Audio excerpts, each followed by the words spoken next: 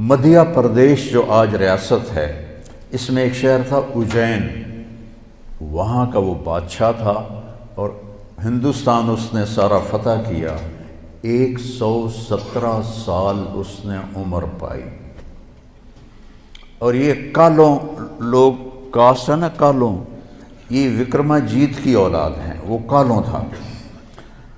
اور اس نے اپنی پیدائش سے ہندی کیلنڈر شروع کیا۔ 102 قبل مسیح، حضرت عیسیٰ علیہ السلام کی پیدائش سے 102 سال پہلے وہ پیدا ہوا اور 15 عیسوی میں مرا، تو 117 سال اس نے گزارے۔ اور بہت نیک بادشاہ تھا، بہت رحم دل بادشاہ تھا، وہ لوٹتا نہیں تھا، لٹاتا تھا۔ ہمارے بادشاہ تو لوٹتے ہیں، لٹاتے نہیں ہیں۔ ان پاگلوں کو یہ نہیں پتا کہ پائی پائی کا حساب دینا ہوگا، ایک ایک پائی کا حساب دینا ہوگا، ایک ایک خیانت۔ ایک حدیث شریف میں آتا ہے کہ آپ نے فرمایا من المفلس، غریب کون ہے؟ کہا جی من لا درہم لہو، جس کے پاس پیسے نہ ہوگا نہیں۔ المفلس من امتی من یاتی یوم القیامہ بالحسنات امثال الجبال، سب سے غریب آدمی میری امت کا وہ ہے جو قیامت کے دن لائے گا نیکیاں پہاڑوں کی طرح۔ لیکن چکر باز تھا، اس کا مال لوٹا، اس کا مال لوٹا، اس کے پیسے دبائے، اس کی زمین پہ قبضہ کیا، اس کی زمین پہ قبضہ کیا۔ قبضہ مافیا پورے 4 صوبوں میں کام کر رہا ہے، تو ان زمینوں پہ قبضے کیے، پٹواری حاضر اور تحصیلدار حاضر، اوپر تک سب لائن حاضر ہوتے ہیں، سب کو جا رہا ہوتا ہے۔ کیسے دھوکے میں پڑے ہوئے ہیں یہ لوگ، یہ پاگل جانتے نہیں کہ جو ہی موت آتی ہے تو آدمی زیرو ہو جاتا، زیرو ہو جاتا۔ جو تو عاصم کی موت نے جھنجھوڑ دیا ہے، روزانہ اس کی قبر پہ جاتا تھا تو اس کے وہ تختی لگی دیکھ کے ایسے حیران ہو کے دیکھتا رہتا تھا، اور آنسو بھی نکلتے رہتے تھے۔ مٹی ہو گیا، مٹی ہو گیا۔ جو کچھ یہ بے وقوف حرام راستوں سے بنا رہے ہیں، لوگوں کے مال لوٹ کے بنا رہے ہیں، یہ برباد ہو جائیں گے مرتے وقت، ان کا مرنا مشکل ہو جائے گا۔ تو وہ کیا ہوگا؟ لوگ آئیں گے، یا اللہ اس نے میرا مال دبایا، اس نے میری زمین دبائی، اس نے میرے ساتھ یہ کیا، اس نے میرے ساتھ یہ کیا۔ کہ اچھا اتنی نیکیاں تو لے جا، اتنی تو لے جا، اتنی تو لے جا، اتنی تو لے جا، اتنی تو لے جا۔ آہستہ آہستہ آہستہ ساری نیکیاں لوگ لے جائیں گے اور لوگوں کے حق باقی ہوں گے۔ کہیں گے یا اللہ ہم نے بھی اس سے لینا تھا، اب اس کی نیکیاں تو ہیں کوئی نہیں، تو اللہ تعالیٰ کہے گا انہوں نے جو گناہ کی ہیں اس کے سر پہ ڈالو۔ تو گناہ کیا زید نے، سر پہ ڈالا بکر کے، اور وہ دوسرا آیا جی میرا حق بھی ہے کہ اپنے گناہ اس پہ ڈالو، میرا حق بھی ہے کہ اپنے گناہ اس پہ ڈالو، یہاں تک کہ گناہوں کا پہاڑ اکٹھا ہو جائے گا اور ساری نیکیاں کر کے جہنم میں گرا دیا جائے گا۔ یہ دیکھ رہے ہو، ایک بالشت زمین، ایک گٹھ زمین جس نے کسی کی دبا لی، یہاں تو ایکڑوں پہ قبضے ہو جاتے ہیں، تو قیامت کے دن 7 زمینوں کو توق بنا کے اس کی گردن میں ڈال دیا جائے گا۔ کیسے اٹھائے گا وہ؟ کس طرح مقابلہ کرے گا؟ آج تو اس نے دھونس سے، طاقت سے، کلاشنکوف سے پٹواریوں کو خرید، تحصیلداروں کو خرید، اے سی کو خرید، ڈی سی او کو خرید، کمشنر کو خرید، سارا کچھ کر لیا تھا، یہ سارے لائن حاضر ہو جائیں گے۔ وہ بہت نیک بادشاہ تھا، 117 سال عمر پائی۔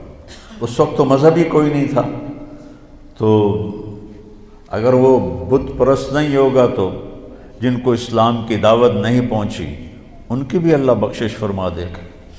تو اس کی نیکی کے اس نے پورے ہندوستان پہ حکومت کی، تو اس نے یہ کیلنڈر بنایا جو ویساکھ سے شروع ہوتا ہے، ویساکھ۔ اب تو ہمیں بھی بھول گئے، ہمارے بڑوں کو نام یاد تھے، لیکن چونکہ تاریخ میرا مطالعہ رہتا ہے تو اس لیے مجھے یہ یاد ہے کہ ویساکھ سے شروع ہوتا ہے۔ تو وساکھ اور جیٹھ، ہاڑ، ساون، بدرو اس قسم کے اس کے نام ہیں۔ تو ایک کیلنڈر ہمارے ہندوستان کا ہے، یہ اس عیسوی کیلنڈر سے بھی پرانا ہے، اور پھر ایک کیلنڈر ہمارا ہے قمری، یہ سب سے بہترین کیلنڈر ہے۔ سارے کیلنڈر سورج سے جوڑ کے بنائے گئے ہیں، تو ہمارا کیلنڈر اللہ نے ہمیں دیا چاند سے۔ 17 ہجری میں حضرت عمر رضی اللہ تعالیٰ عنہ کی حکومت تھی۔ ابو موسیٰ اشعری رضی اللہ تعالیٰ عنہ یہ گورنر تھے بصرہ کے، تو انہوں نے خط لکھا کہ امیر المومنین آپ کے خط آتے ہیں، نہ پتہ ہوتا ہے یہ کب نافذ ہونا ہے اور نہ پتہ ہوتا ہے یہ کب ختم ہونا ہے، تو ارخ لنا، تو ہمارے لیے کوئی کیلنڈر بنائیے۔ تو حکومت بہت پھیل چکی تھی، 22 لاکھ مربع میل میں حکومت پھیل چکی تھی، تو حضرت عمر کو یہ بات بڑی پسند آئی، تو انہوں نے سب کو جمع کیا، فرمایا بھائی ابو موسیٰ کا خط آیا ہے تو ہمیں اپنا کوئی کیلنڈر بنانا چاہیے۔ سب نے کہا بالکل صحیح ہے، تو فرمایا کہاں سے شروع کریں؟ تو ایک رائے آئی میلاد النبی سے شروع کریں، ولادت نبی سے شروع کریں۔ ایک رائے آئی غزوہ بدر سے شروع کریں، ایک رائے آئی فتح مکہ سے شروع کریں۔ آپ نے حضرت علی سے پوچھا تمہاری کیا رائے ہے؟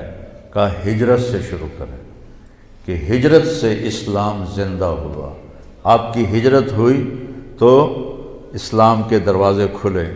تو عمر رضی اللہ تعالیٰ عنہ کو یہ رائے سب سے زیادہ پسند آئی، اور یہ طے پایا کہ بھئی ہم ہجرت نبی سے اپنے سال کو شروع کریں گے۔ کہ آپ نے جب مکہ سے مدینہ کی طرف ہجرت فرمائی تو اس وقت 27 صفر جمعرات کا دن تھا۔ آپ ابو بکر رضی اللہ عنہ کے پاس گئے کہ ابو بکر جانے کا حکم آ گیا ہے، تو انہوں نے کہا یا رسول اللہ میں بھی ساتھ ہوں؟ کہا، تو وہ رونے لگے خوشی سے، کہ میرے پاس ایک اونٹنی ہے جو ایک بڑی مشہور آپ کی اونٹنی ہے کسوا، یہ ابو بکر نے آپ کو دی تھی، کہا وہ میں آپ کو گفٹ کرتا ہوں اس دن کے لیے۔ کہا نہیں میں پیسے لوں، ہجرت ہے میں پیسے دوں گا، مدینے جا کے پیسے دوں گا۔ تو جمعرات کو یعنی شب جمعہ آپ تہجد کے وقت میں ابو بکر آپ کے پاس تشریف لائے، آپ دونوں حضرات، ابو بکر کہنے لگے یا رسول اللہ میں نے ایک غار تلاش کیا ہوا ہے، ادھر ہے مدینہ اور ادھر ہے غار ثور، بالکل مخالف سمت میں، تو پہلے ہم وہاں جا کے چھپتے ہیں، جب ہماری تلاش ماٹھی پڑ جائے گی تو پھر ہم نکل پڑیں گے۔ اور ایک ان کا دوست تھا عبداللہ بن اریقط، ابو بکر صدیق رضی اللہ تعالیٰ عنہ کا کافر تھا، اس کو رہبر بنایا۔ اس سے پتہ چلتا ہے کہ کافر سے کام لیا جا سکتا ہے۔ بنو عباس کے بڑے بڑے عہدوں پر عیسائی فائز تھے، مغل بادشاہوں کے اور خلجی اور بلبن اور جتنے یہ خاندان غلامہ سب کے پاس ہندو جو تھے وہ بڑے بڑے عہدوں پر فائز تھے۔ تو ہمارے نبی پنجوں کے بل چل رہے تھے، پنجوں کے بل، کہ کھوجی پیر کا نشان دیکھ کے کہیں ہمیں ڈھونڈ نہ لے۔ یہ آپ کو تو پتہ بھی نہیں ہوگا کھوجی کیا ہوتا ہے، ہم نے اپنے بچپن میں یہ سارا منظر دیکھا ہے، کچی سڑکیں ہوتی تھیں، چور چوری کر کے نکلتے تھے، تو کچھ لوگ ایسے ہوتے تھے جو پاؤں ایک دفعہ دیکھ لینا تو 100 میل تک اس کے پیچھے پہنچ جاتے تھے۔ ہمارے دادا کے چھوٹے بھائی کا اونٹ چوری ہو گیا، اور چوری ہو جانا ذمہ دار کے لیے بڑی ذلت کی بات تھی۔ یہ نہیں کہ وہ بھوک کی وجہ سے پیچھے بھاگتے تھے، وہ بےزتی کی وجہ سے اس کو تلاش کرتے تھے کہ ساڑی چوری ہو گئی، ساڑی چوری ہو گئی۔ پھر کچھ ذمہ دار تھے جو وہ چوری کروا کے کھا جاتے تھے، اور کچھ ایسے ہمارے بڑے بھی چوریاں کرواتے تھے لیکن کوئی کھاتا نہیں تھا، آگے دے دیتا تھا، اور وہ چوری دشمنی کی ہوتی تھی، اگلے کو بے عزت کرنے کے لیے کہ ویکھو جی فلانے دا اٹھ چوری ہو گیا، فلانے دی مچھ چوری ہو گئی۔ اس وقت یہی چیزیں چوری ہوتی تھی، پیسہ تو ہوتا نہیں تھا۔ تمہارے دادا کے چھوٹے بھائی کا اونٹ چوری ہو گیا، تو میرے دادا کھوجی کو لے کر نکلے، ہمارا گاؤں تلمبے کے پاس ہے، وہاں سے لے کر پیدل چلتے چلتے چلتے ڈیرہ غازی خان پہنچے، جو وہاں سے کوئی 200 کلومیٹر ہے، وہاں سے آگے چوٹی پہنچے، جو وہاں سے آگے پھر 20-25 کلومیٹر ہے، وہاں پہنچے تو ایک سردار کے ڈیرے پر اونٹ کھڑا ہوا تھا، تو میرے دادا پہنچ گئے، السلام علیکم۔ وعلیکم السلام۔ اٹھ جی ساڈا ہے، اسی لین آئے ہیں۔ وہ کہنے لگا پتر میں چوری کدی کسی دی واپس نہیں موڑی، اے ہن میرا ہے، جاؤ تسی۔ اب میرا دادا کہ ابھی منزل پہ پہنچ کے پانی نہ پاؤں تو اب وہ بیچارے پریشان، لڑ تو سکتے نہیں تھے، 4 آدمی، ایک کھوجی، 4 سے مراد کئی لوگ، اور یہ وہاں تو لڑ نہیں سکتے تھے، وہاں تو سارے رائفلوں والے تھے۔ تو وہ تھوڑی دیر کے بعد وہ سردار کہتا کتھوں آئے ہو؟ میرے دادا نے کہا تلمبے آئے ہیں۔ تو کہنے لگا میاں گانے نو جان دے ہو؟ تو میرے دادا نے کہا میاں گانا میرا پیو ہے، میرا باپ۔ اچھا تیرا پیو ہے؟ وہ کھڑا ہو گیا اور میرے دادا کو گلے لگایا اور کہنے لگا تیرے پیو دا میرے تے ایک احسان ہے، بہ جا تینوں سنائینا۔ تو وہ کہنے لگا میں تلمبے میں پولیس نے مجھے پکڑ لیا، تو تھانے میں ڈھک دیا تلمبے پولیس نے، تو میں نے سپاہیوں سے پوچھا اس تھانے میں کس کی بات مانی جاتی ہے؟ تو سپاہیوں نے کہا میاں گانے دی۔ نام تو اس کا غلام محمد تھا، گہنا کہتے ہیں زیور کو، تو اپنی خوبیوں کی وجہ سے وہ گہنا گہنا کہلاتا تھا، نام غلام محمد تھا اس کا۔ تو وہ کہنے لگا میں ایک سپاہی نو آکھیا بھی جا میاں گانے نو آکھ ایک پردیسی تیرے نال گل کردا ہے۔ تو اس وقت گھوڑے ہوتے تھے، کچی سڑکیں، جنگل، میرا پردادا آ گیا تو کہنے لگا جی حکم کا جی میں چور تا ہاں پر تواڈے علاقے چ کوئی چوری نہیں کی تھی، تو ربوں پھدی پیاں میری مدد کر۔ تو میرے پردادا نے تھانے دار سے کہا اس کو چھوڑ دو، اس نے چھوڑ دیا۔ ان کا تیرے پیو دا احسان ہے میرے اتے، اے اپنا اٹھ بھی لے جا تے ایک میرا بھی لے جا۔ تو وہ 2 اونٹ لے کر میرے دادا واپس پہنچے۔ تو وہ ایک بہت بڑی ذلت سمجھی جاتی تھی اس کا، یعنی چوری کا ہو جانا۔ پتہ نہیں ہے گل میں کیوں شروع کی تھی ہے؟ ہاں ہمارے نبی پنجوں پہ چل رہے تھے کہ کھوجی نہ پہنچ جائے۔ تو کھوجی کے لفظ کی وضاحت کے لیے میں نے آپ کو یہ قصہ سنایا، میں نے خود کھوجی دیکھے ہیں، وہ ایسے جھک کے تھوڑی دیر تک پاؤں کو دیکھتے رہتے تھے اور پھر ان کا نقش بیٹھ جاتا تھا، وہ اس کو لے کے چلتے رہتے تھے۔ پکی سڑکیں ہوتی نہیں تھیں، کچی سڑکیں ہوتی تھیں، تو 200 میل تک بھی پہنچ جاتے تھے۔ اور ابو بکر کبھی آگے چلتے کبھی پیچھے چلتے، کبھی آگے چلتے کبھی پیچھے چلتے۔ تو آپ نے فرمایا ابو بکر کیا کر رہے ہو؟ کبھی آگے ہو جاتے ہو کبھی پیچھے ہو جاتے ہو؟ کہ یا رسول اللہ جب مجھے ڈر لگتا ہے کہ آگے کوئی چھپا ہوا ہوگا وار نہ کر دے تو میں آگے ہو جاتا ہوں تاکہ میرے اوپر آئے، آپ پہ نہ آئے، اور جب مجھے خیال آتا ہے کوئی پیچھے سے حملہ نہ کر دے تو پھر میں آپ کے پیچھے ہو جاتا ہوں کہ جب دشمن وار کرے تو میرے اوپر کرے، آپ پہ نہ کرے۔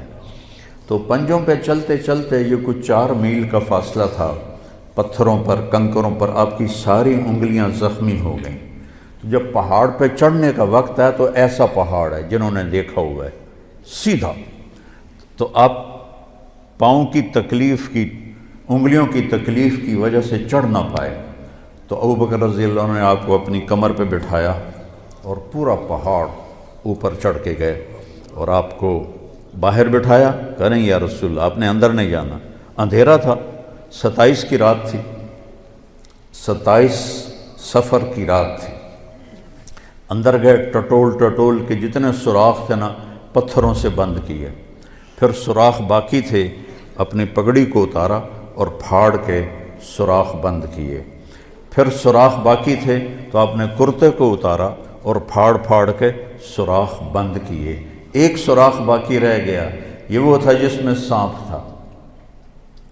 تو بعض علماء نے یہ بات کہی ہے کہ وہ سانپ جو ڈنگ مار رہا تھا وہ اس لیے نہیں مار رہا تھا کہ بھئی سانپ ہونے کی وجہ سے میں ڈس رہا ہوں، وہ ڈنگ مار رہا تھا کہ پیر پر آ کر میں بھی نبی دی زیارت کر لی، وہ اس لیے ڈنگ مار رہا تھا کہ میں نبی دی زیارت کرنی۔ تو جب تھوڑا سا اجالا ہوا تو آپ نے دیکھا ابو بکر ننگے بیٹھے ہوئے تھے، اوپر سے کرتا بھی کوئی نہیں، پگڑی بھی کوئی نہیں۔ تو آپ نے کہا ابو بکر یہ کیا ہوا، کتنے گئے تیرا چولا تیری پگڑی؟ تو انہیں ایسے دکھائی، یا رسول اللہ یہ سارے تھے سوراخ، مجھے ڈر لگا کوئی بچھو، کوئی سانپ، کوئی کیڑا آپ کو تکلیف نہ پہنچائے، تو اس لیے میں نے یہ کور کر دیے۔ تو میرے نبی کی آنکھوں میں ایک دم آنسو ایسے چھل کے پانی کی طرح، اور آپ نے ہاتھ اٹھائے، کہا یا اللہ میں ابو بکر سے راضی ہوں، تو بھی اس سے راضی ہو جا اور اسے جنت میں میرا ساتھی بنا دے۔ فوراً جبریل آئے اور انہوں نے آ کر کہا یا رسول اللہ، اللہ فرما رہے ہیں ہم ابو بکر سے راضی ہو گئے اور جنت میں آپ کا ساتھی بنا دیا۔ ویسے بھی آج 22-23 جمادی الثانی ہے، تو حضرت ابو بکر رضی اللہ تعالیٰ عنہ کی وفات 22 جمادی الثانی کو ہوئی ہے، تو اس کی نسبت میرے ذہن میں تو میں کوئی تیاری کر کے تو آتا نہیں ہوں، جو اللہ تعالیٰ جدھر مجھے لے جاتا ہے میں چل کے آپ کو بتا دیتا ہوں، لیکن تھوڑا سا میرا یہ فوکس تھا کہ میں وقت کے بارے میں آپ کو بتاؤں۔ تو وہ ہجرت سے کیسے شروع ہوا؟ تو آپ 27 کی رات، 28 کی رات، 29 کی رات رہے، اور یکم کی صبح کو تہجد کے وقت آپ وہاں سے نکلے۔ تو آپ نے مکے کو دیکھا تو کہیں کہیں چراغ ٹمٹماتے تھے، تو آپ نے کہا یا مکہ تو ما اطیبک من بلد واحبک الی لولا ان قومی اخرجونی منک لما سکنت غیرک۔ اے مکہ تو مجھے کتنا محبوب ہے، اگر میری قوم مجھے نہ نکالتی تو میں تمہیں چھوڑ کے کبھی نہ جاتا۔ اور آپ نے وہاں سے سفر شروع کیا، اور 8 ربیع الاول کو آپ قباء میں پہنچ گئے، قباء میں، اور 22 ربیع الاول کو پھر آپ مدینہ میں داخل ہوئے، اور جمعے کا دن تھا، اور آپ نے مدینہ سے پہلے مسجد تھی جس کو آج کل مسجد جمعہ کہتے ہیں، تو جہاں بنو سالم آباد تھے وہاں آپ نے جمعہ کی نماز پڑھائی اور خطبہ دیا، اور اس میں عبداللہ بن سلام بہت بڑے یہودی عالم تھے بنو قینقاع کے، وہ آئے سننے، تو آپ نے اس میں ایک جملہ فرمایا جو انہوں نے سن کر کہا کہ یہ نبی کے سوا ایسا خوبصورت کلام کوئی نہیں بول سکتا کہ افشوا السلام وَأَطْعِمُوا الطَّعَامَ وَصِلُوا الْأَرْحَامَ وَصَلُّوا بِاللَّيْلِ وَالنَّاسُ نِيَامٌ تَدْخُلُوا الْجَنَّةَ بِالسَّلَامِ۔ الفاظ کی موسیقی دیکھیے آپ، سلام پھیلاؤ، کھانے کھلاؤ، رشتہ داروں سے اچھا سلوک کرو، اور رات کو اس وقت اٹھ کے نماز پڑھو جب لوگ سو رہے ہوں، تو آرام سے جنت میں داخل ہو جاؤ۔ تو کہنے لگے یہ سچا نبی ہی ایسا بول سکتا ہے اور کوئی نہیں بول سکتا۔ تو یہ تھوڑا سا ہجرت کا خاکہ میں نے آپ کو بتایا۔ تو پھر وہاں سے آگے اسلام کا عروج شروع ہوا، تو ہجرت پر طے ہو گیا کہ ہم ہجرت سے اپنا کیلنڈر شروع کریں گے۔ اب آیا کہ پہلا مہینہ کون سا ہو، تو اس میں بھی کئی رائے آئیں۔ کئیوں نے کہا کہ نبی کی ولادت والا مہینہ پہلا مہینہ ہو، تو کئیوں نے کہا کہ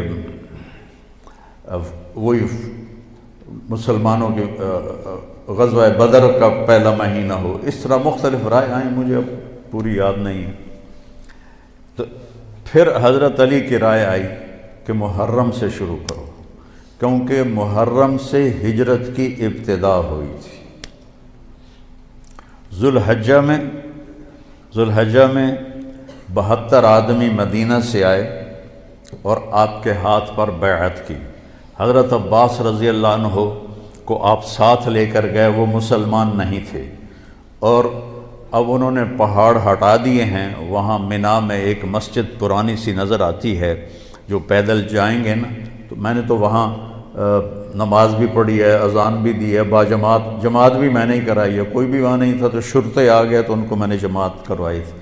میں پیدل چلا گیا تھا عزیزیہ سے، وہاں بیٹھ کر تھوڑا سا وہ میں نقشہ اپنے دماغ میں سوچ رہا تھا کہ یہاں مدینے کے ساتھی اکٹھے ہوئے 72، 2 عورتیں ام منی ام عمارہ اور 70 مرد، اور ادھر میرے نبی اور آپ کے چچا عباس، گپ اندھیرا، رات کا آخری حصہ۔ تو حضرت عباس نے پہلے بات کی کہ دیکھو بھائی، یہ ہم بنو ہاشم اپنے بھتیجے کی حفاظت کر رہے ہیں، دشمنوں سے اس کا بچاؤ کر رہے ہیں۔ تم اگر یثرب نام تھا، یثرب غم کو کہتے ہیں، اگر تم اسے لے جانا چاہتے ہو تو پھر اس کی حفاظت کرو گے، اگر نہیں کر سکتے اور کل کو چھوڑ دو گے تو آج ہی چھوڑ دو۔ تو ایک صحابی ہیں اسد بن زرارہ، کہنے لگے یا رسول اللہ، اگر آپ کی اجازت ہو تو میں جواب دوں، ایسا جواب دوں گا کہ آپ کے چچا کی کوئی توہین نہیں ہوگی۔ ہم نے کہا دو۔ تو وہ کہنے لگا عباس، چوڑیاں تو ہم نے بھی نہیں پہنی ہوئی، ہم بھی جنگوں میں پروان چڑھے ہیں اور تلواروں کی جھنجھناہٹ ہمارے نغمے رہے ہیں، تو کسی ایسے آدمی کو اپنا سردار بنانا جسے قوم نکال دے کوئی آسان کام ہے عرب کے ماحول میں؟ کسی ایسے دین کو قبول کرنا جسے سب عرب نے رد کر دیا ہو آسان ہے عرب کے ماحول میں؟ جب ہم یہ کر چکے ہیں تو حفاظت بھی کر کے دکھائیں گے۔ تو کہ یا رسول اللہ بیعت کے لیے ہاتھ بڑھائیں۔ تو ایک دم ایک صحابی کھڑے ہوئے، حضرت عباس ابن مرداس، وہ عباس بن عبد المطلب چچا، عباس بن مرداس ان میں سے مدینے والوں سے، ٹھہرو ٹھہرو ٹھہرو ٹھہرو ٹھہرو ٹھہرو، مدینے والوں کو ٹھہرو ٹھہرو ٹھہرو ٹھہرو ٹھہرو، کیا ہوا؟ کہنے لگا یہ یاد رکھو، اگر اس کو لے جاؤ گے تمہارے بچے یتیم ہوں گے، تمہاری عورتیں بیوہ ہوں گی، تمہارے مال اموال لٹیں گے، سارا عرب مل کے تم پہ حملہ کرے گا، کر لو گے برداشت؟ تو لے جاؤ، اور نہیں تو ابھی چھوڑ دو۔ تو ابو الہیثم بن تیہان رضی اللہ تعالیٰ عنہ کھڑے ہوئے، یا رسول اللہ ما لنا، اگر یہ سب کچھ ہو جائے، ہم لٹ جائیں، پٹ جائیں، تج ہو جائیں، برباد ہو جائیں، ملے گا کیا؟ آپ نے یہ نہیں کہا تمہیں حکومت ملے گی، آپ نے کہا تمہیں جنت ملے گی۔ کہنے لگا واہ واہ واہ، پھر تو سستا سودا ہے، اپنی شرطیں بتائیں، آپ کیا چاہتے ہیں؟ آپ نے فرمایا ہر حال میں میری مانو گے، جی چاہے یا نہ چاہے۔ کتنی آج کی نسل ہے، کیوں نہیں یہ کرتے ہو؟ میرے نبی کی سنت ہے، جی دل نہیں کرنا، کہتے ہیں دل نہیں کرنا۔ میرے نبی نے یہ پتہ پہلے دن کاٹ دیا کہ جی چاہے یا نہ چاہے میری اطاعت کرو گے، میری مانو گے، اپنے جی کو نکال دو بیچ میں سے، ورنہ گمراہ ہو گئی۔ تو تمہیں کہہ رہا ہوں اپنے جی کو بیچ میں سے نکال دو، میں اپنے آپ کو بھی کہہ رہا ہوں، ورنہ جہنم کے کھڈے کے سوا کوئی جگہ نہیں ہے۔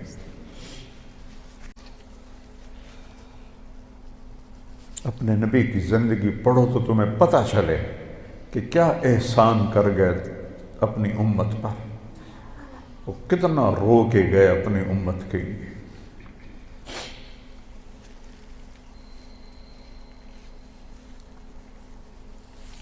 ایک رات آپ دعا کر رہے تھے، یا اللہ ابراہیم علیہ السلام نے تجھ سے کہا فمن تبعنی فإنہ منی ومن عصانی فإنک غفور الرحیم، یا اللہ جو میری مانے وہ مجھ سے ہے، جو میری نہ مانے اب تیرا مسئلہ ہے، وہ پکڑ کر یا معاف کر۔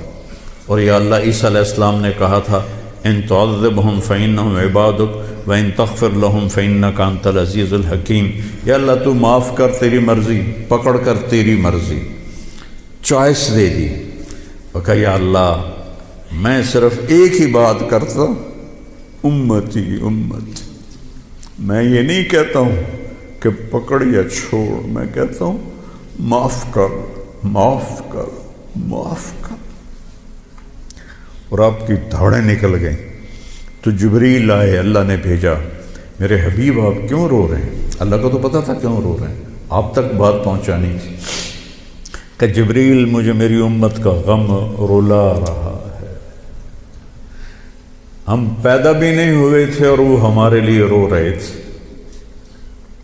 تو کوئی گنجائش ہے کہ ہم ان کے طریقے کو چھوڑ کر کسی اور طرف جائیں؟ نیا سال آ گیا ہے، سال تو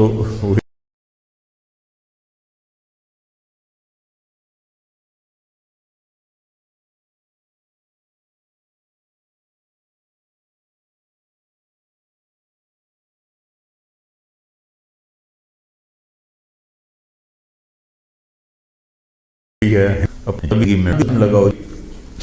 تو اللہ نے آ کے جبریل نے کہا یا رسول اللہ، اللہ فرما رہے ہیں ہم آپ کو آپ کی امت کے بارے میں خوش کرتے۔ فرمایا تطیعوننی فی المنشط والمکرہ، جی چاہے یا نہ چاہے میری مان کے چلو گے۔ تنفقون علی فی العسر والیسر، تنگی اور فراخی میں میرے اوپر مال خرچ کرو گے، میری حفاظت کرو گے جیسے اپنے بچوں کی کرتے ہو، بھلائی کو پھیلاؤ گے، برائی کو مٹاؤ گے، اللہ کے راستے میں جہاد کرو گے، لوگوں کی لان تان سن کر اللہ کی اطاعت سے نہیں ہٹو گے۔ لوگوں کی لان تان، لوگ تانے دیں گے، کیا کیا کہیں گے۔ میں جب آج سے 52 سال پہلے جب میں اللہ نے مجھے میڈیکل سے موڑا اور میں نے مدرسے میں جانے کا کہا تو پورا خاندان 6 مہینے صرف میں ٹارگٹ ہوتا تھا، گالیاں تانے، رائمنڈ والوں کو گالیاں، مولویوں کو گالیاں، مجھے گالیاں، میں تو ان کی اولاد تھا پھر مجھے بھی گالیاں، کہ پرواہ نہیں کرو گے، ڈٹ کے چلو گے، جم کے چلو گے۔ تو نے کہا جی اور کچھ؟ کہ بس اور کچھ نہیں، کہ ہاتھ بڑھائیں۔ تو آپ نے ہاتھ بڑھایا تو 2 صحابہ نے پہل کے لیے دوڑ لگائی، ایک برا بن معرور، ایک ابو الحسن بن تیہان۔ تو بعض محدثین فرماتے ہیں کہ برا بن معرور کا ہاتھ پہلے پڑا، اور بعض فرماتے ہیں ابو الحسن بن تیہان کا ہاتھ پہلے پڑا، اور میری رائے میں بھی یہی ہے کہ ابو الحسن بن تیہان وہ پہلے ان کا ہاتھ لگا، چونکہ انہوں نے پھر اس کے بعد ایک دم کہا یا رسول اللہ ایک بات ابھی بتا دیں، کل اللہ آپ کو فتح دے، عرب آپ کے تابع ہو، تو آپ ہمارا شہر چھوڑ کے مکہ تو واپس نہیں جائیں گے؟ یہ ابو الحسن نے کہا، تو آپ مسکرائے، کہا میرا جینا بھی تمہارے ساتھ ہے اور میرا مرنا بھی تمہارے ساتھ ہے۔ جب مکہ فتح ہوا تو آپ صفا پہاڑی پہ کھڑے ہو کر نا آپ نے لمبی دعا کی، تو انصار مدینہ آپس میں نا سرگوشیاں کرنے لگے، اخذتہ الرأفت ببلدہ، لگتا ہے اللہ کے نبی کو اپنے شہر کی محبت نے پکڑ لیا ہے اور شاید اب یہ مدینہ نہیں واپس جائیں گے۔ تو جبریل آئے، یا رسول اللہ انصار بدگمان ہو رہے ہیں، عشق بدگمان کر دیتا ہے، عشق کی زیادتی بدگمان کر دیتی ہے، چاہے وہ نبی کے ساتھ ہی کیوں نہ ہو۔ تو انصار بدگمان ہو گئے، تو آپ ایسے ہاتھ اٹھائے ہوئے تھے تو آپ نے ایک دم ایسے کہا یا معاشر الانصار ما اسمی اذن۔ پڑھا کرو یہ کہانیاں، تم پتہ نہیں کیا دیکھتے رہتے ہو، کیا سنتے رہتے ہو، کیا کرتے رہتے ہو، زندگی جیسی دولت کو ضائع کرتے ہو، زندگی جیسی دولت، ایک ایک پائی پہ لڑتے ہو، اور زندگی جیسا سرمایہ برباد کرتے. اے انصار کی جماعت، جانتے ہو میں کون ہوں؟ انا محمد بن عبداللہ، انا رسول اللہ، میں محمد میں اللہ کا رسول. میں تمہیں بول دے چکا ہوں، میرا مرنا بھی تمہارے ساتھ ہے، میرا جینا بھی تمہارے ساتھ. تو سارے انصار رونے لگے گا، یا رسول اللہ، محبت کی شدت کی وجہ سے بدگمانی پیدا ہوئی ہے، کوئی ایمان کی کمزوری کی وجہ سے نہیں. تو آپ نے فرمایا اللہ اس کا رسول تمہارا عذر قبول کرتے. سبحان اللہ، اللہ اس کا رسول تمہارا عذر قبول کرتے.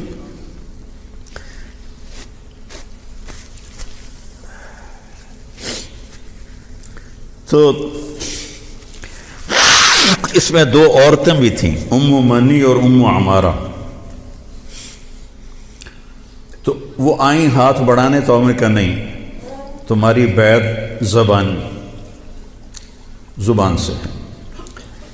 تو عبداللہ بن رواحہ کھڑے ہو گئے، یا رسول اللہ حملہ کر دیں مکے پر؟ جوان تھے، حملہ کر دیں؟ کہا نہیں نہیں نہیں نہیں نہیں، ابھی نہیں، بس خاموشی سے چلے جاؤ اپنے اپنے خیموں میں. شیطان یہ سارا دیکھ رہا تھا. اس نے مینا کی پہاڑی پہ اعلان کیا، قریش کے سرداروں، تمہارے خلاف یثرب والوں نے سازش کر دی. تو جو آواز گونجی تو وہ سارے ایک دم اکٹھے ہو گئے. تو انہوں نے یثرب کے سرداروں کو بلایا. یہ سارے نوجوان تھے. یہ سارے نبی کی ایک نشانی یہ ہے، ایک کہ اس کے پیچھے لبیک کہنے والے سب سے پہلے جوان ہوتے ہیں، چونکہ بوڑھے خشک شاخ بن چکے ہوتے ہیں اور جوان تر شاخ ہوتے ہیں. تو انہوں نے سرداروں کو بلا لیا، یہ تم نے کیا کیا، ہمارے خلاف سازش کی ہے؟ کہ اللہ کی قسم ہمیں پتہ ہی کوئی نہیں، ایسے ہی تمہارے کان بج رہے ہوں گے، ایسا کوئی قصہ نہیں. ان کو پتہ ہی نہیں تھا، پیچھے پیچھے نیچے نیچے نوجوانوں نے یہ سارا قصہ بنایا تھا. تو یہ مینا کے دن ہیں 12 13 10 11 12 13. تو اس کے 2 ہفتے کے بعد پھر اللہ تعالیٰ نے ہجرت کی اجازت دی. تو محرم سے ہجرت کی ابتدا ہو گئی. تو آپ نے فرمایا چونکہ ہجرت کی ابتدا تو محرم سے ہے، ہمارے نبی نے ہجرت کی سفر میں جا کر 27 سفر. تو ہم ہجری شروع کریں گے وہاں سے، اور سال شروع کریں گے محرم سے، کہ محرم سے ہجرت کی ابتدا ہوئی تھی.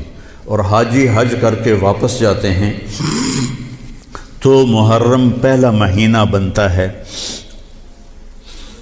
تو لہٰذا ہمارا جو سال بنا وہ بنا محرم سے شروع ہوگا، اور اس کی جو سال کی جو انتہا ہے، ابتدا، وہ ہجری سے ہوگی. اور صحابہ اجازت لے رہے تھے، جا رہے تھے. ابوبکر صدیق نے اجازت مانگی تو آپ نے انکار کر دیا. تو کہا یا رسول اللہ میں آپ کے ساتھ جاؤں گا؟ آپ نے کہا ہاں. حضرت عمر رضی اللہ عنہ نے اجازت مانگی، آپ نے دے دی. تو حضرت عمر رضی اللہ تعالیٰ عنہ نے زرہ پہنی، تلوار سجائی اور بیت اللہ کا طواف کیا. اور جہاں سارے قریشی بیٹھے تھے وہاں کے کھڑے ہو گئے. کہا بھائی جو یہ چاہتا ہو کہ اس کی بیگم بیوہ ہو جائے، بچے یتیم ہو جائیں، تو یہ میں مکہ چھوڑ کے جا رہا ہوں، جس مائی کے لال میں طاقت آئے اور مجھے روک کے دکھائے. ایک بھی نہیں اٹھا، ایک بھی نہیں اٹھا. سارے سہم گئے، دبک گئے. میرے نبی سے زیادہ دلیر تھے حضرت عمر، آپ چھپ کے گئے. حضرت عمر کا فعل سنت نہیں بننا تھا، میرے نبی کا فعل سنت بننا تھا. کمزوری کے وقت میں کیا کرنا ہے ہمیں طریقہ سکھانے کے، ورنہ جبریل ایسے براق پہ بٹھاتے اور جا کے مدینے اتار دیتے. امت کو سبق دینا تھا، جب تم کمزور ہو تو پھر اس وقت تم نعرے بازی نہ کرو، اپنی طاقت کو حاصل کرو. نعروں سے بھی کبھی کوئی قوم فتح ہوتی. اور بد دعاؤں سے بھی کبھی کوئی قوم برباد ہوتی، ہمارے جیسوں کی بد دعائیں. تو اپنی اصلاح کمزوری کے وقت میں وہ کرو جو میرے نبی نے کر کے دکھایا. کمزوری کے وقت میں وہ نہ کرو جو بدر میں انہوں نے کر کے دکھایا. اس وقت سارا باطل ہم پر چھایا ہوا. ہمیں تو ایک جہاز کا پرزہ بھی بنانا نہیں آتا، تو وہ کتنے بے وقوف ہوں گے جو کہیں ہم کو ذرا پرزہ دے ہوئے جو توڑو تے ہی بم سٹنا ہے. کیا خیال ہے دیں گے وہ؟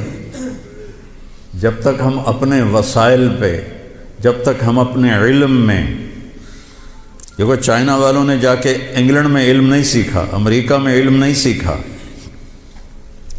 ہمارا ہر محکمہ، چاہے وہ فوج ہو چاہے وہ سول ہو، امریکہ جا رہے ہیں، انگلینڈ جا رہے ہیں سیکھنے کے لیے. ارے دشمن بھی کبھی سکھائے گا کچھ؟ ہم خود تراشتے ہیں منازل کے سنگ میل، ہم وہ نہیں ہیں جن کو زمانہ بنا گیا. جاپان نے کوئی جا کے انگریزی سیکھی تھی، چائنا نے انگریزی سیکھی تھی. انگریزی سیکھنا کوئی منع نہیں ہے، ایک زبان ہے سیکھو، لیکن اس کو بڑائی اور عزت کا معیار بنا لینا کیا ظلم و ستم ہے یار. اپنے علم میں خود مختار بنو گے، اپنی طاقت حاصل کرو گے، اللہ سے تعلق بڑھاؤ گے، پھر نعرے لگاؤ. ایسے زندہ باد مرد آباد کیا فضولیات. مسجدوں میں اتنا شور مچ جاتا ہے، زندہ باد مرد آباد. حضرت عمر رضی اللہ تعالیٰ نے دیکھا دو آدمی مسجد نبوی میں اونچی اونچی بات کر رہے تھے، تو آپ نے ایک کنکر اٹھایا اور ان کو ایسے پھینکا. جب ان کے سامنے گرا تو انہوں نے مڑ کے دیکھا تو حضرت عمر نے ایسے اشارے سے بلایا مسجد نبوی میں. تو وہ آ گئے، کہاں سے آئے ہو؟ کہ یہ طائف سے. کہ اگر تم مدینہ کے ہوتے تو مار مار کے تمہارے چہرے میں خونی کر دیتا، تم نبی کی مسجد میں اونچی آواز سے بول رہے ہو. یہاں یہ ساری مسجدیں مسجد نبوی سے جڑی ہوئی ہیں، بیت اللہ سے جڑی ہوئی. ان میں نعرے کبھی زندہ باد کبھی مرد آباد. یہ کیا امت نے طریقہ اپنا لیا ہے. سلطان عبد المجید نے جب مسجد نبوی بنائی، جو سیکنڈ لاس تھا ترکی بادشاہ، تو اس نے ساری دنیا سے کاریگر بلائے. ان کو استنبول میں ایک بستی میں ٹھہرایا اور کہا اپنے ہر ہنر والا اپنے بچے کو حافظ بنائے اور اپنا ہنر سکھائے. تو سب نے ایک ایک بچہ حافظ بنایا، اپنا تعمیراتی ہنر سکھایا. تو 3000 حفاظ اور کاریگر تیار ہوئے. ان کو سلطان عبد المجید نے مدینہ بھیجا اور انہوں نے مسجد نبوی کی تعمیر شروع کی. سارا ہر پتھر پہ قرآن پڑا ہوا ہے جو پرانی مسجد ہے. اور جب کوئی پتھر رکھتے تھے اور وہ تھوڑا بڑا ہوتا تھا، اس کے مطابق نہیں ہوتا تھا، تو وہاں نشان لگاتے. وہاں بھی تراش سکتے تھے تیشے کے ساتھ، نشان لگاتے. جس بستی میں وہ ٹھہرے ہوئے تھے وہاں وہ پتھر واپس جاتا، وہاں اس کی کاٹ تراش کر کے پھر واپس بھیجا جاتا، پھر اسے لگایا جاتا، پھر وہ تھوڑا سا زیادہ ہوتا، پھر وہیں جاتا تھا اور وہاں جا کے تاکہ ٹھک ٹھک کی آواز میرے نبی کو تکلیف نہ دے. میرے نبی تو اپنی قبر میں زندہ ہیں تاکہ ان کو تکلیف نہ ہو. تو پھر اس کو واپس لا کے پھر جوڑا جاتا تھا. ایسے ہی بیت اللہ بنا، وہ جو پرانا اب انہوں نے گرا کے نیاب کر دیا. تو ہر پتھر پہ قرآن پڑھا گیا ہے، ہر پتھر پہ. اور مسجد کا ادب ایسا تھا. پھر اس کے بعد یہ نئی مسجد، ہر سال میں جاتا تھا، میں دیکھتا تھا وہ کاریگر سگریٹ پی رہے ہوتے تھے، دھواں اڑا رہے ہوتے تھے اور ساتھ تعمیر کر رہے ہوتے تھے. نہ وہ عشق میں رہیں گرمیاں، نہ وہ حسن میں رہیں شوخیاں، نہ وہ غزنوی میں تڑپ رہی، نہ وہ خم ہے زلف ایاز میں. وہ زمانہ ہی بدل گیا. وہ مسلمان آئے وشاک گئے وعدہ فردہ لے کر، اب انہیں ڈھونڈ چراغ رخ زیبا لے کر. تو تو ہمیں قمری سال دیا گیا۔ اس کی وجہ مجھے سمجھ آئی 2014 میں جب میں ناروے گیا، اور ناروے میں ہے اینڈ آف دا ورلڈ، شمال میں and of the world Norway میں ہے، میں وہاں گیا۔ اس علاقے میں 2 مہینے سورج نکلتا نہیں اور 2 مہینے ڈوبتا نہیں، تو کیلنڈر جو شمسی ہے وہ فیل ہو جاتا ہے۔ رات ہے لیکن سورج نکلا ہوا پتہ نہیں دن ہے یا رات، دن ہے سورج نکلا ہوا پتہ نہیں دن ہے یا رات ہے۔ تو کئی علاقے ہیں ایسے اوپر شمال میں جہاں سورج کا کیلنڈر فیل ہو جاتا ہے۔ تو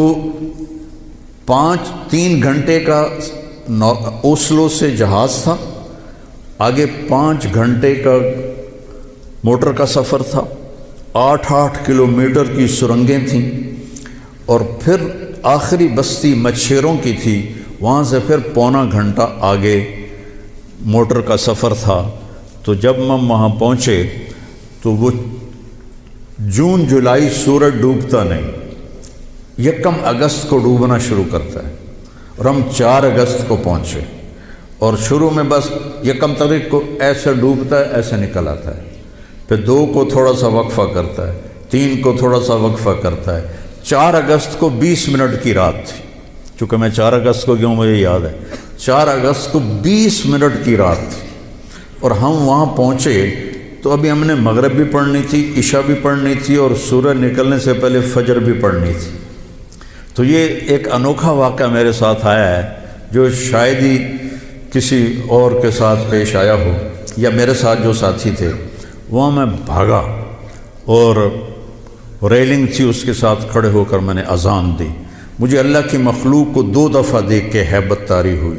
ایک ماؤنٹ ایورسٹ کو دیکھا جب وہ پوری طرح ننگا تھا، چوٹی خالی تھی، دیکھ کر میں بالکل گم ہو گیا، جس کے کیل اتنے بڑے ہوں وہ اللہ کتنا بڑا ہوگا۔ اور ایک وہ جب میں اینڈ آف دی ورلڈ پر پہنچا تو اس کا وہ منظر دیکھ کے میں گم ہو گیا۔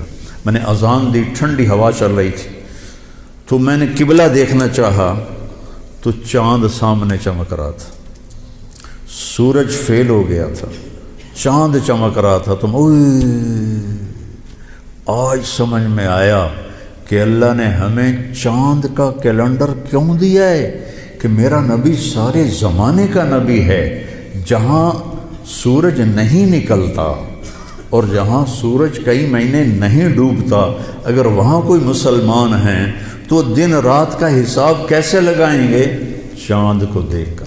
میں نے چاند دیکھا، واہ واہ اب یہ رات کھڑی ہے، تو وہ قبلہ فٹ کیا، مغرب کی نماز پڑھی۔ مغرب عشاء اکٹھے پڑھنا تو مسافر کے لیے جائز ہے باقی ائمہ کے نزدیک۔ تو پہلے مغرب پڑھی، پھر عشاء پڑھی، پھر ساتھ ہی میں نے فجر کی اذان دی۔ ہاں عشاء پڑھی، ایک وطر پڑھنا بھی سنت ہے، تو میں نے کہا بھائی آج ہکو وطر پڑھو کدیں فرض نہ نکل جاوے، تو ایک وطر پڑھا۔ پھر میں نے فجر کی اذان دی، ٹک ٹک ٹک ٹک 2 سنتیں پڑھیں، پھر والعصر انا اعطینا سے میں نے فرض نماز پڑھائی، اور بیٹھے ہی تھے کہ سورج آکھے السلام علیکم۔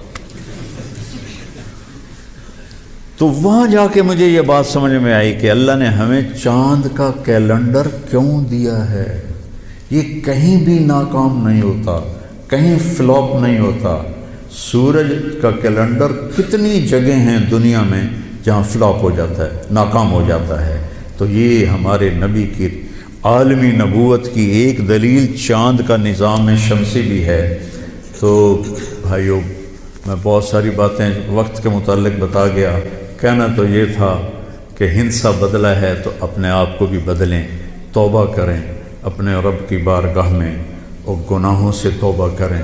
پتہ نہیں کب عاصم کی طرح کس کو موت اٹھا کے لے جائے، تو نہ جانے بلا لے پیا کس گھڑی، تو کیا کیا کرے گی کھڑی دن کے دن، نہ جانے بلا لے پیا کس گھڑی، پتہ نہیں کب موت کا ڈنکا بج جائے۔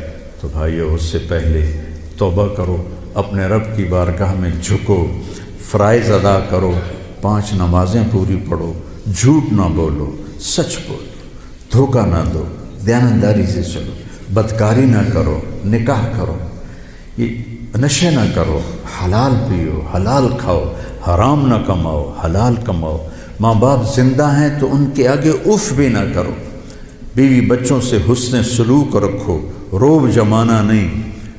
ماں باپ سے کہتا ہوں اولاد کی عزت کرو، اولاد کو عزت دو، انہیں ڈانٹ ڈپٹ سے نہ چلاؤ، پیار سے چلاؤ۔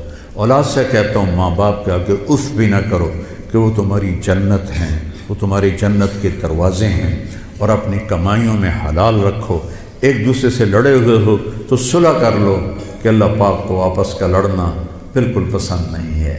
اور اب یہ سیاست کا بازار گرم ہو رہا ہے، یہ نیری منافقت ہے، منافقت کے سوا کچھ نہیں ہے، اس سے دور ہی رہو تو اچھا ہے۔